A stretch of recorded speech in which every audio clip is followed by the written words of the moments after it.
भाई बस स्टार्टिंग में पॉइंट वाइज बोलने लग गया। चीन के सभी पत्रकार बंधुओं का अभी देश के अंदर लोकसभा का चुनाव चल रहा है और भारतीय जनता पार्टी इस चुनाव को केवल और केवल विकास के मुद्दे पर, गरीब, किसान, युवा, महिला, इसकी तरक्की और कल्याण के मुद्दे पर लड़ रही है। लेकिन कांग्रेस पार्टी का पिछले कुछ दिनों से हम सब लोग व्यवहार देख रहे हैं कि कांग्रेस पार्टी ने एक बार फिर से उस विकास के एजेंडे को, जन कल्याण के एजेंडे को, देश की आर्थिक स्थिति मजबूत हो, इस प्रकार के एजेंडे को बदल करके उनका जो पुराना तुष्टीकरण का खेल होता है, एक तो उस तुष्टीकरण के खेल के ऊपर इस चुनाव को केंद्रित करने का प्रयास किया जा रहा है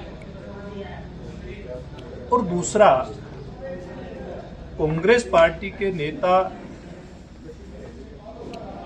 राहुल गांधी जी और तथाकथित गठबंधन अलायंस, गठबंधन इंडी अलायंस, इन्होंने जिस प्रकार की भाषा बोलनी शुरू करी है, उसके आधार पे हम लोग कह सकते हैं कि इनकी नजर देश की जनता के खजाने के ऊपर है, उसकी संपत्ति के ऊपर भी है। ये समय समय पर इस प्रकार की जो इनकी स्टेटमेंट आती है, उससे एक बात और स्थापित होती है कि नेहरू गांधी परिवार शुरू से ही इस देश के अंदर वो साम्राज्यवादी परंपरा जिसको खत्म करके लोकतांत्रिक व्यवस्था का निर्माण हुआ, उसी साम्राज्यवादी परंपरा को स्थापित करना चाहता है, उसी साम्राज्यवादी सोच के साथ आगे बढ़ना चाहता है। उनको इनकी जो अलग अलग समय पर इनकी स्टेटमेंट है, इनके भाषण है, इनके वक्तव्य हैं, इनका चुनाव घोषणा पत्र है, इस सारे से इस बात की झलक मिलती है कि इन लोगों को आम जनता से किसी भी प्रकार का लेना देना नहीं है। देश की गरीब जनता का भला किस प्रकार से हो, किसान को किस प्रकार से उसका स्तर उठा करके देश की मुख्य धारा में लेकर के आने का जो भारतीय जनता पार्टी की, नरेंद्र मोदी जी के नेतृत्व की सरकार ने किया, उसके ऊपर काम करने की बात इनसे कोई मतलब नहीं। और इसीलिए तो कांग्रेस पार्टी समय समय पर इस प्रकार की बातें करती है और अपने जो इन्होंने अपना मैनिफेस्टो जारी किया है, उसमें बिल्कुल स्पष्ट कहा है कि इस देश में बहुसंख्यकवाद की कोई जगह नहीं है। इन्वर्टेड कोमास कांग्रेस पार्टी इस प्रकार की बातें करती है। यानी कि जो बात कभी उस समय के प्रधानमंत्री डॉक्टर मनमोहन सिंह जी ने कही थी कि इस देश के संसाधनों के ऊपर पहला अधिकार अल्पसंख्यक और खास करके मुस्लिम समाज का है, और आज ये बात कहना कांग्रेस का, अपने चुनावी घोषणा पत्र में ये बात कहना कि बहुसंख्यकवाद की कोई जगह नहीं है, उनका एजेंडा दिखाता है, आज का एजेंडा नहीं है। कांग्रेस पार्टी लंबे समय से इस प्रकार के एजेंडे पे काम करती आ रही है।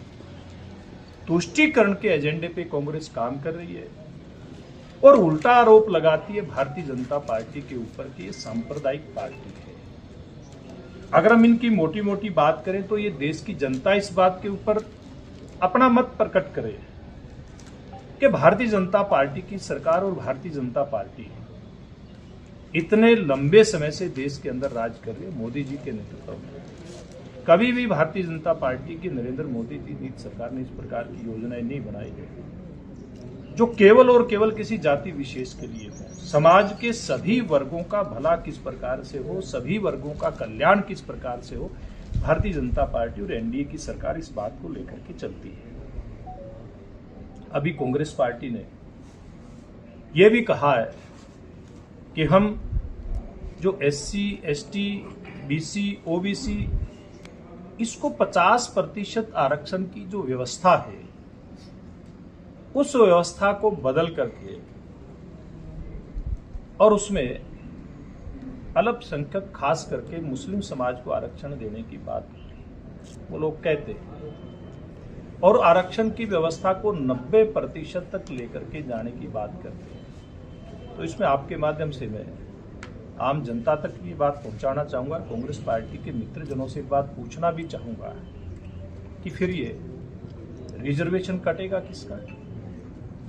इसका मतलब आप एससी का, एसटी का, बीसी, ओबीसी का अधिकार काट करके आप एक विशेष वर्ग को देना चाहते हैं जो आपकी तुष्टीकरण की राजनीति का अहम हिस्सा है, जिसकी चर्चा मैंने की डॉक्टर मनमोहन सिंह के समय और उससे पहले की आप लोगों की योजना है और आप उसी के ऊपर काम कर रहे हैं। और इसी प्रकार से अगर हम इन मोटी मोटी बातों को जोड़ करके देखें तो कांग्रेस पार्टी देश को जात उपजात इस प्रकार के अलग अलग समूहों में और सांप्रदायिक वर्गीकरण करके देश के जो हमारी सनातन परंपरा है जिसमें सामूहिक रूप से आगे बढ़ने की व्यवस्था है उसको तोड़ने का गहरा षड्यंत्र है। इसके ऊपर कांग्रेस पार्टी के नेताओं को जवाब देना चाहिए। दूसरी तरफ मोदी जी कहते हैं कि एक देश एक कानून, एक देश एक व्यवस्था। दूसरी तरफ मोदी जी के नेतृत्व में भारतीय जनता पार्टी और एनडीए सर्व समाज को साथ लेकर के किस प्रकार से आगे बढ़े, सबका भला किस प्रकार से हो, इस बात के ऊपर काम कर रहे हैं। लेकिन इतना कुछ करने के बाद भी ये तथाकथित इंडी अलायंस के नेता भारतीय जनता पार्टी और नरेंद्र मोदी जी को सांप्रदायिक कहते थकते नहीं है, जो खुद सांप्रदायिकता की बात करते हैं। और इसी प्रकार से ये लोग ये भी कहते हैं कि हम अल्पसंख्यकों के लिए अलग से बहुत सारे विषयों के अंदर कानूनी छूट देने का काम करेंगे। इसका मतलब क्या हुआ? चाहे वो अलग से कुछ छूट देने की बात हो, आरक्षण को तोड़ मरोड़ करके उसमें से एससी, एसटी, ओबीसी, बीसी का हिस्सा कम करके विशेष समुदाय को देने की बात हो, तो इसका अर्थ केवल एक ही समझना चाहिए कि सीधा सीधा बाबा साहेब भीमराव अंबेडकर ने जिस संविधान की रचना की थी उस संविधान को पूरी तरह से ये लोग बर्बाद करना चाहते हैं, ये लोग खत्म करना चाहते हैं। और सीधा सीधा इन्होंने एक बात कह दी कि अल्पसंख्यक समाज खास करके मुस्लिम समाज को 15% आरक्षण देने का काम करेंगे। इसका मतलब क्या हुआ कि इस देश के अंदर जो बाबा साहेब भीमराव अंबेडकर ने संविधान बनाया था उसमें समाज के दबे कुचले वर्ग को आरक्षण देने की बात की थी, उसमें धर्म आधारित आरक्षण कहीं भी नहीं था। अब वो धर्म आधारित आरक्षण दे करके बाबा साहेब भीमराव का अंबेडकर जी का अपमान करने का काम कर रहे हैं। इस बात के ऊपर देश की जनता मुझे लगता है विचार करेगी। और अगर ऐसा होता है तो एक बहुत बड़ा खतरा हमारे सामने हम लोगों को दिखाई देता है। देश के अंदर जो धर्मांतरण का दौर है, वो दौर जिसको समाज ने रोक करके रखा है। अगर इस प्रकार की व्यवस्था होती है, धर्म आधारित आरक्षण देने की बात होती है, तो देश के अंदर धर्मांतरण की होड़ लग सकती है। बहुत बड़ा खतरा हमारे देश के सामने मंडराता हुआ दिखाई दे रहा है। जिस प्रकार से कांग्रेस पार्टी के एजेंडे की मैंने बात की है, मुझे लगता है कि ये देश की जनता अब इस एजेंडे को समझने का प्रयास करना उसने शुरू कर दिया है। पिछले कुछ दिनों से हम लोग इन नेताओं की जो बयानबाजी सुन रहे हैं और आम जन सुन रहा है, उस बयानबाजी के ऊपर नीचे लोगों ने विचार करना शुरू कर दिया है कि कांग्रेस पार्टी ने अपना फिर वो पुष्टिकरण का खेल शुरू कर दिया है और हरियाणा की जनता और देश की जनता इनकी बातों के ऊपर बारीकी से गौर करेगी और देश की जनता के मन के अंदर एक बात भी उठने लगी है, ये देश जिनका है, कानून और योजनाएं उनके आधार पे बने।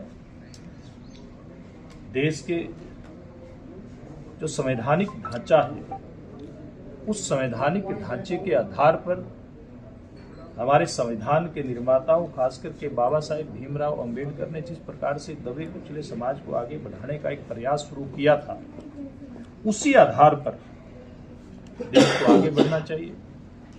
और भारतीय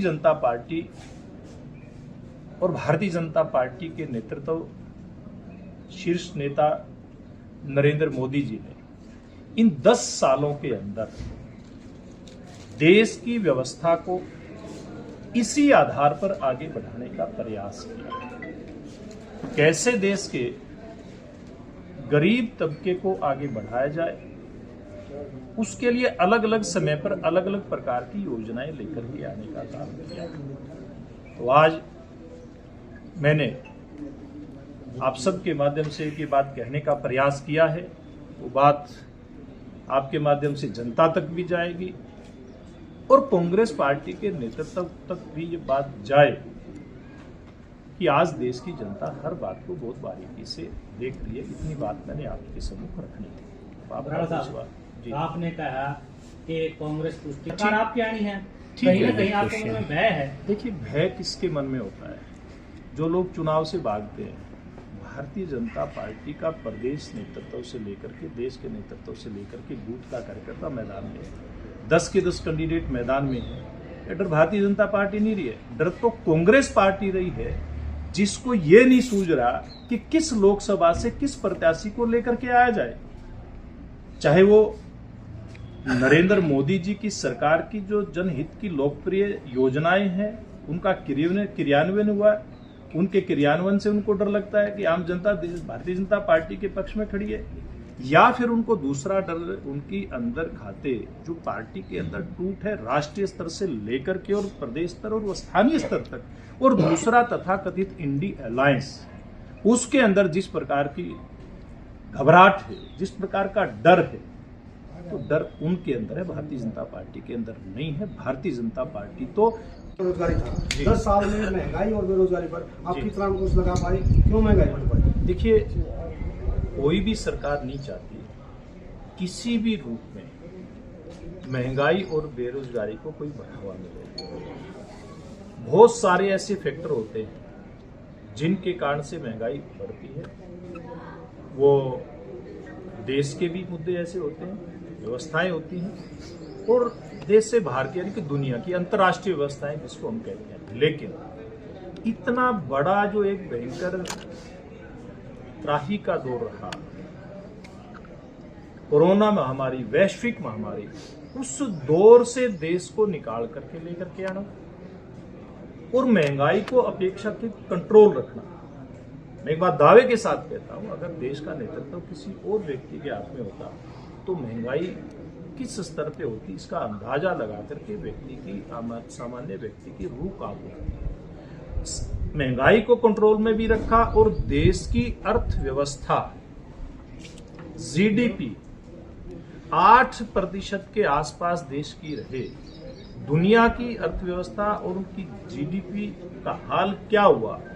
बड़े बड़े विकसित और विकासशील देश, उनकी अर्थव्यवस्थाएं भरभरा करके धराशायी हो गई, लेकिन नरेंद्र मोदी जी के नेतृत्व में देश की 125 करोड़ से ज्यादा जनसंख्या के पुरुषार्थ के कारण से आज हमारे देश की जीडीपी भी मजबूत है और हम हर प्रकार से महंगाई और बेरोजगारी को कंट्रोल करने की स्थिति में है।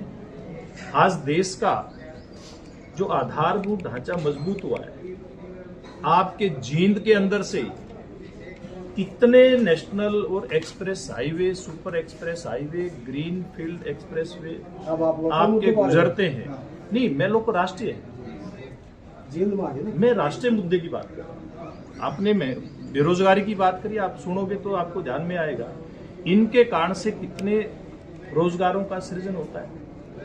देश के अंदर जो अर्थव्यवस्था का रोटेशन घूमता है और वो घुमाने के लिए स्वदेशी पूंजी निवेश और विदेशी पूंजी निवेश अगर सबसे ज्यादा हुआ है तो इन 10 वर्ष के कार्यकाल के अंदर हुआ है।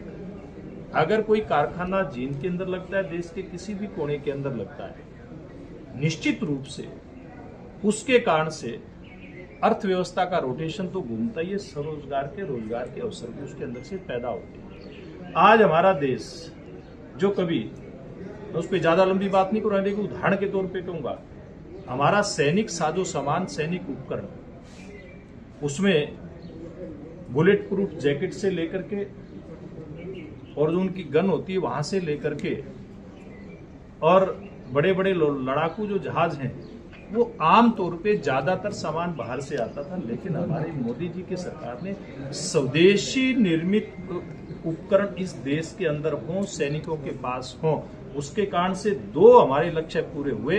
एक तो स्वदेशी उपकरणों का और हमारे ही वैज्ञानिकों के द्वारा तैयार किए उपकरणों का प्रयोग हमारी देश की सेना करे, दूसरी तरफ इसके कारण से हमारी अर्थव्यवस्था मजबूत हो रही है। हम आज आयात नहीं निर्यात कर रहे हैं। धन्यवाद।